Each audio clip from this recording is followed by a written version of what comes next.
Hey, it's good to see you. Thank you for joining me tonight. It's good to see you. Tonight, I wanted to share with you 3 artsy books I bought myself today. I went on a tiny little book haul shopping spree, something or other. These books are all art books, essentially, in different respects. I am so jazzed about all of them. And they were all impulse purchases, things I didn't know that I was going to buy. I went there to look for something else, to the bookstore to look for something else, actually. But they didn't have it. In fact, that book is out of print, but I'll get it used. And then today, instead, I got these 3 artsy books that I'm going to share with you tonight. And, just when you buy things and it's something you never knew you needed and you have 0 regrets and you just keep thinking about it and get really giddy, it's kind of how I feel and how I felt about them all today. So without further ado, I'm going to start with the one with the tingliest cover, in my opinion. This is a book called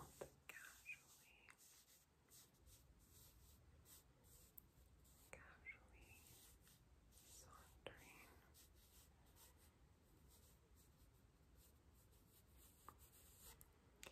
The Perimeter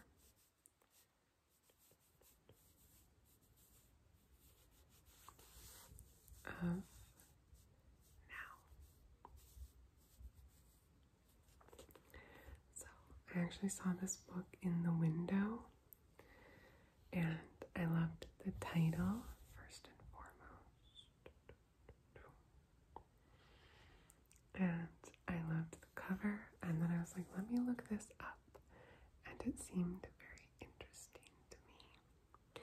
So this is a book about the artist Misha Khan, who in truth I had never heard of before. I don't know a whole lot about the art world, but he appears to be in his early 30s. He's from the States, and he's an artist with a pretty significant body of work. And then this cover, just in case you're not clear, is like partially velvet. It's kind of velvet flocked in these abstract shapes. And I just love it. So this is a collection of casual conversations with the artist in pretty chill environments, like a nail salon, on a hike, in a garden, discussing his work. I guess he's been a practicing artist for over 10 years. So the paper inside, it's slightly newsprinty, but has these beautiful full color images of his work. And then, here's like a screenshot of a conversation, a text message, all kinds of things. And then it's also annotated in places,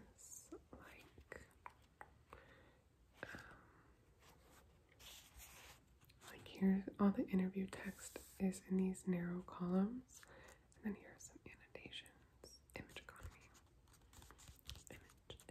Image economy. So again, I was drawn to the cover, I'll be honest. But I've been looking for different conversations with artists or interviews with artists to read in the morning. I find that that's a really nice way to start my day, book seemed a really beautiful example of that. I'll let you know how I like it. I just skimmed it a little bit in the store, and he does seem like a thoughtful person, or I wouldn't have purchased it, I don't think. The part I skimmed talked about feeling the need to be perceived as constantly doing the work of an artist, when in actuality, sometimes in interviews when people ask him like what he's doing or what his favorite part is, he's like, I like going shopping. I like going shopping for materials. That's my favorite part. And that feels, in a country based on this Protestant work ethic, that feels like it's not working hard enough. Like maybe you don't deserve to be good at your profession, or like be recognized for what you do in the way that he is. So that was enough to convince me that this would be full of wisdom, or if not wisdom, then like a certain kind of company and a certain kind of thoughtfulness. So I'll put it up here. Okay, and then I got this book, no images, but also about making art, basically. It's just like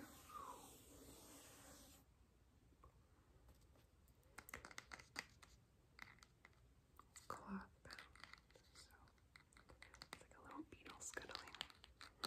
A friendly one. This is called The Creative Act by Rick Rubin.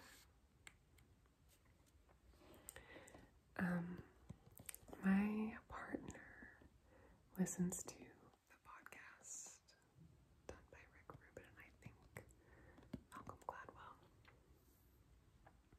Like for a while there, my partner was spending like every night as he cooked, like just listening to parts 1, 2, 3, 4, each of which is like 2 hours of that podcast. Rick Rubin talking to John Frusciante from the Red Hot Chili Peppers, which is I heard. Oh, that's my dog that just sighed. By the way, she's under the bed. John Frusciante is a great artist, and I heard enough about the podcast through my partner summarizing it that I haven't listened to it myself. But that's why the name Rick Rubin, Rick Rubin, caught my eye initially. Then I looked him up. He was like co-founder, I think, of Def Jam Records. Worked with LL Cool J, Run DMC, Beastie Boys, etc. And I skimmed this one too in the store, and it seems excellent. It's just a bunch of words of wisdom, also on making art and how to think of art in a way too, as you're making it or as a creator. There's something I wanted to say about that.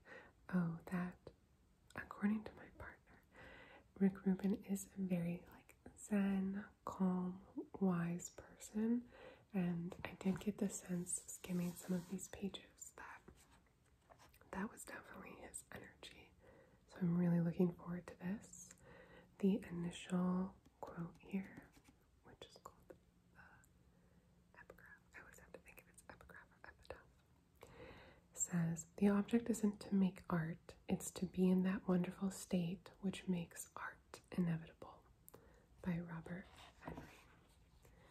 And then there are 78 areas of thought, such as point of reference, non-competition, essence, self-awareness, everyone is a creator, tuning in, listening, patience, beginner's mind. Beginner's mind is a very I've heard that phrase the most in terms of meditation, so I do think this guy is pretty zen, probably. Translation, adaptation, clean state, context, play, the prism of self, let it be, cooperation, the sincerity dilemma, etc.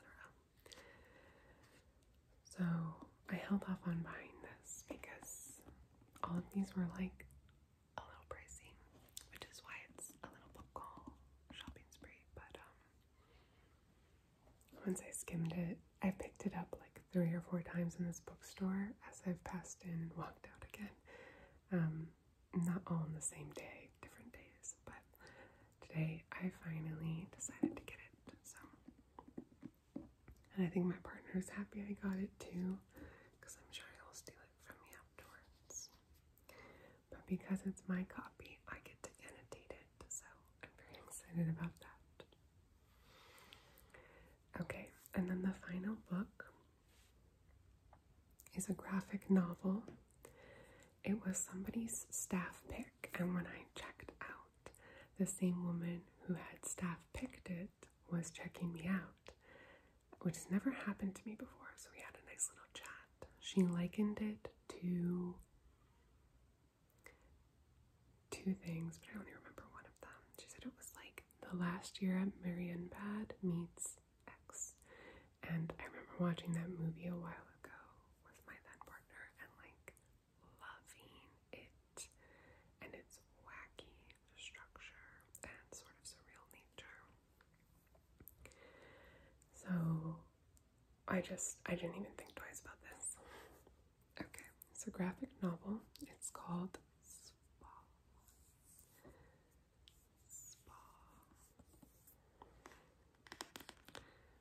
By Eric Svetov.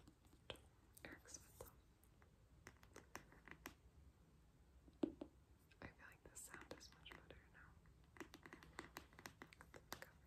the cover. So,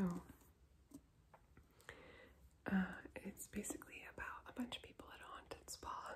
Let me read the back to you. Somewhere in Northern Europe, a 5-star spa and conference hotel caters to anyone who can afford it. But at every turn, things are amiss, especially when the mold sets in, perfect for fans of David Lynch or Junji Ito. This nightmarish debut graphic novel from Swedish cartoonist Erik Svetov doubles as both a work of modern post-horror as well as a satiric critique of consumer society and the wellness industry. It kind of was giving me from the back, like, yes, Last Year at Marienbad vibes, but also like bath scenes and Spirited Away vibes, you know, with No Face, who is such a comment on, in my opinion, consumerism, capitalist, like gimme, greedy culture. Also maybe like a little bit 9 Perfect Strangers, you know, like these people at this ritzy spa, The images are pretty creepy, so I'm not going to show you. But I flipped through and there was this person in like a big bath who was like starting to get little marks on her arms. And then I flipped to another page and there was somebody kind of like disappearing down a hall. Plus the description I just read you, I was like, I am sold. This sounds so good to me. Right? I was doing it more evenly before. Yeah. And it looks like this on the inside. Kind of black and red, almost like a marbleized paper, but not actually. So you can see some of the creepy characters here if you want. Yeah, just like 100% my vibes. So I'm also super excited about that as well. So that's my little art book haul. Thank you for indulging me talking about indulging myself with these 3 gorgeous books. Let me know if you've read any graphic novels you really like to do, because I'm looking to get into more, expand my collection a little bit. It's kind of a slow process for me because they are a little bit pricey, reason. So feel free to leave your recs down below if you want, or any other places online or otherwise, like physical, tangible resources for like artist interviews or anything like that. I'm like a vacuum for that at the moment. I hope you're doing super, super, super well. I'll see you very soon, and until then, good night.